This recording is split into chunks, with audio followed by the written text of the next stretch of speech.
Good morning, good afternoon, good evening, wherever you're watching this from. This is my Formula 1 2024 Miami Grand Prix preview as we head to the first of the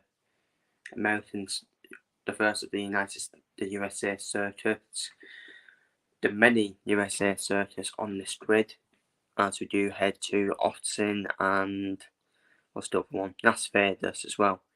And there's set to be even more American Grand Prix to be added in the upcoming years, with obviously F1 being run by America, of course, being run by Americans. So this is the Miami Grand Prix circuit. Then there is 19 turns. There is 19 turns on this circuit. There are 3 DRS detection zones. DRS detection 1, which starts from turn 8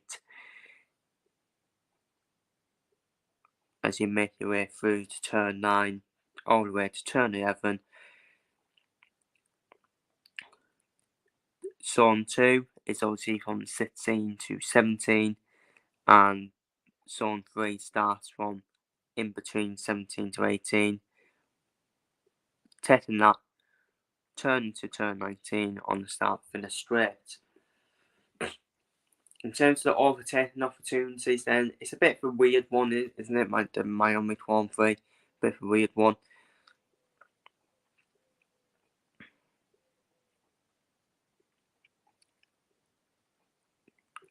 If you see this circuit, where you see the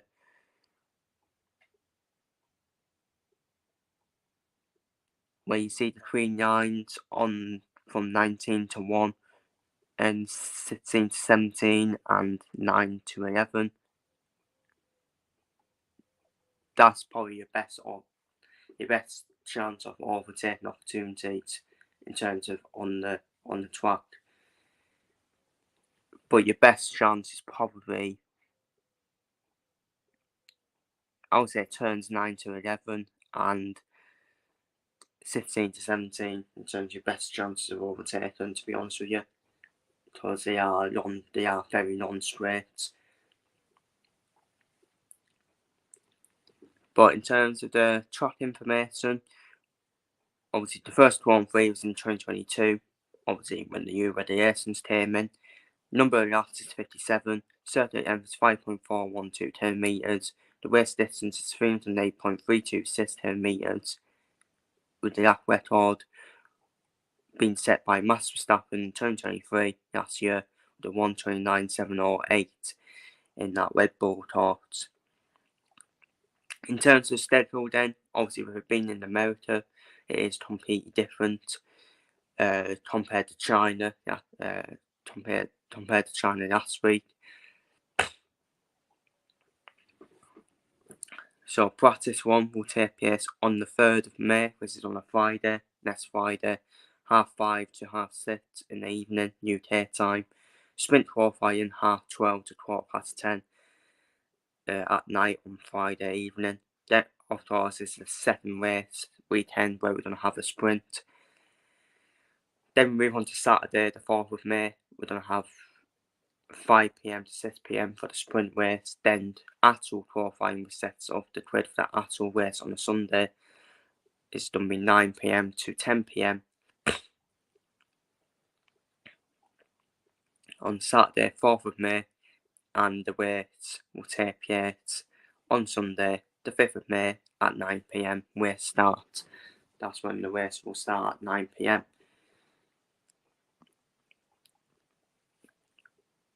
Then the tyre strategies for this Grand Prix.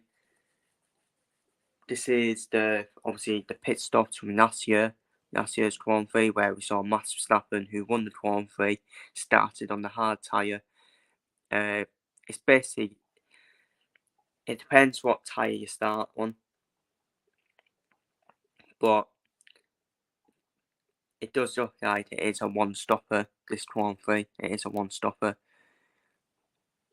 whichever tyre you decide to start on. And the best tyre to start on is a fresh of you fresh set of mediums or you fresh set of hard tyres. That's what you should be starting on. Because we only saw 2 drivers start on soft tyres in last year's Grand Prix, and that was Lando Norris and Oscar Piastri. And both of them realised, you know what, the soft tyre ain't working in this Grand Prix. So you're better off with the medium, a fresh set of medium or a fresh set of hard tyres. Obviously, you will use a soft tyre in terms of qualifying, because that's when you do use a soft tyre is for mainly qualifying, where you set the fastest lap. I mean, if you have a look at it, we saw Lewis Hamilton and Lance Stroll, the only 2 drivers, and Fernando Alonso. All three drivers all use a set of used tyres. Like Alonso had used medium tyres. He started on the used medium tyres and finished off on used hard tyres as well. As you see there, Lance Stroll and Lewis Hamilton. Lance Stroll as well, he had used hard tyres and used medium tyres. Hamilton started off on used hard tyre, but then went on to fresh medium tyre. So the one stopper is what you expect in this way. So you would expect a one stopper.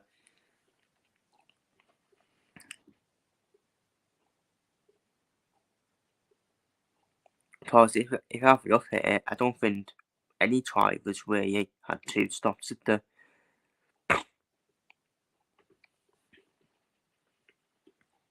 So it is a one-stop race in terms of the Miami Grand Prix. So in terms of my predictions then, this is my qualifying prediction. I've done for Max Verstappen on pole, which is a bit boring for some people. Perez in second. Done for Charles Leclerc qualifying third, despite the struggles in China. I think Charles Leclerc will bounce back in terms of qualifying, and I think he'll be up there. I think Lando Norris will split the 2 Ferraris in terms of qualifying. I think it'll be the same old struggles for Mercedes, with Russell in 6th, Hamilton 7th, Piastri qualifying 8th, Alonso qualifying 9th, Nico Hulkenberg stepping 7th, qualifying 3, once again in that hat. I've done for Tim Matson, Alex Albon, Yuki Tsunoda, Valtteri Bottas, and Jordan Sargent to all make it through to qualifying 2. Jordan Sargent is his home Grand Prix. It's his home Grand Prix, well, home country Grand Prix. And of course, hats do come from America as well. So it's particularly a home Grand Prix for them as well. So you expect Williams and Haas to be quite strong in terms of the Miami Grand Prix. I've done for Lance Stroll, Daniel Ricciardo, Esteban Ocon, Per Dadsey, and Joe Guan Yu to all get knocked out in qualifying 1. And to be fair, it's quite unpredictable in qualifying this year, in terms of qualifying 1 and qualifying 2. You just don't know. Normally, that's an easy turnaround. You could easily see Stroll, Ricciardo, Ocon, Dadsey, and Joe make it into qualifying 2. And the people who are put in qualifying 2 get knocked out in qualifying 1. So it's very competitive in terms of down there. So that's my qualifying prediction. And in terms of my race prediction, I've done for basically the same 3 drivers that finished on the podium in China. But I've done for Red Bull 1, 2. I've done for Lando Norris to finish in 3rd, because Lando Norris is McLaren. McLaren and Lando Norris, this is where you're going to start seeing McLaren putting their upgrades in to the car, and probably be the closest chances to Red Bull in terms of the longer the season goes on. You probably might see McLaren be the closest chances to Red Bull going into the second half of the season, or even the summer. That's where we see McLaren putting their upgrades in, the same as last year as well. Don't for Carlos Sainz to finish in 4th. Fernando Alonso to finish in 5th, Oscar Piastri in 6th, Lewis Hamilton to finish in 7th. I done for both Haas drivers to get in the points, Hulkenberg to finish in 8th, Manson in 10th, and I done for Alex Albon to get in the points as well, and finish in 9th. So I've done for Charles Leclerc and George Russell to suffer DNFs in the Miami Grand Prix, because I see George Russell and he is quite aggressive, isn't he? When he doesn't need to be, aggressive when he does through the corners.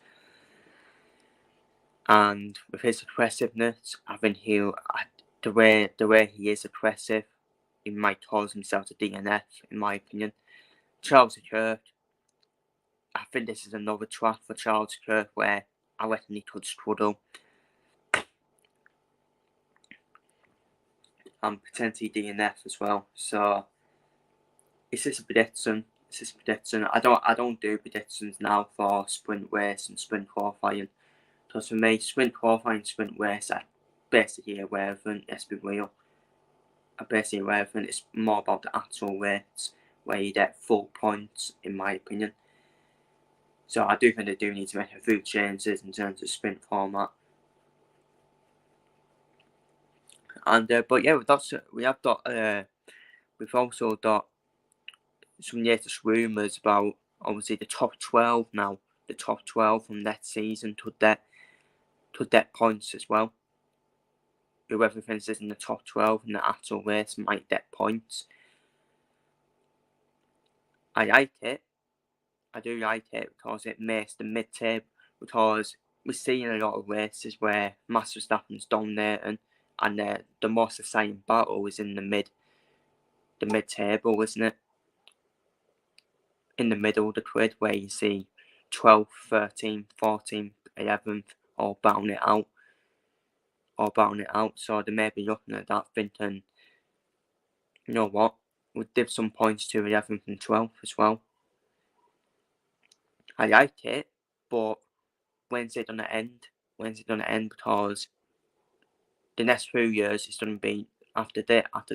The next few years it's gonna be end up getting 13th and 14th getting points as well, and then all of a sudden the bottom six be thinking, well, what about us?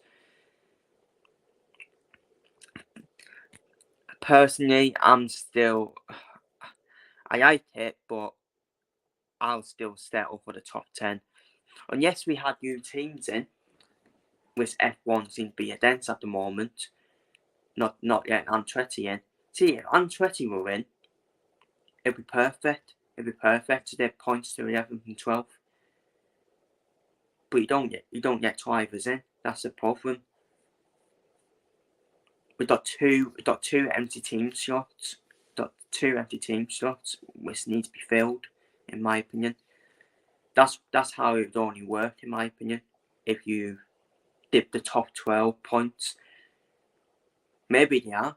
Maybe that's why they're dipping top 12 points. Maybe they are starting to introduce new teams into the grid, hopefully, for the squads. So, but yeah, they're the latest rumours in terms of that's the latest rumour I did see, where the top 12 will be getting points from next year, which I do like that, because it makes the mid-table battle more interesting as well.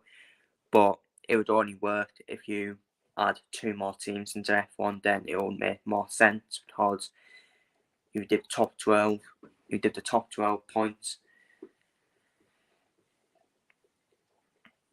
and we'll have 24 drivers on a grid, so it would make more sense, wouldn't it? So, but yeah, that is my race prediction for the Formula 1 Miami Grand Prix. That is my Formula 1 Miami Grand Prix preview. Feel free to leave your predictions down below in the comments. I expect even more dominance from Red Bull, to be honest with you. But again, we just have to wait and see, don't we? But the teams to look out for will certainly be McLaren, as they look to continue their progress from the Chinese Grand Prix. Also, look out for the likes of Williams and Haas in terms of this Grand Prix as well. So, feel free to leave your predictions down below in the comments. Take care, stay safe, and see you later.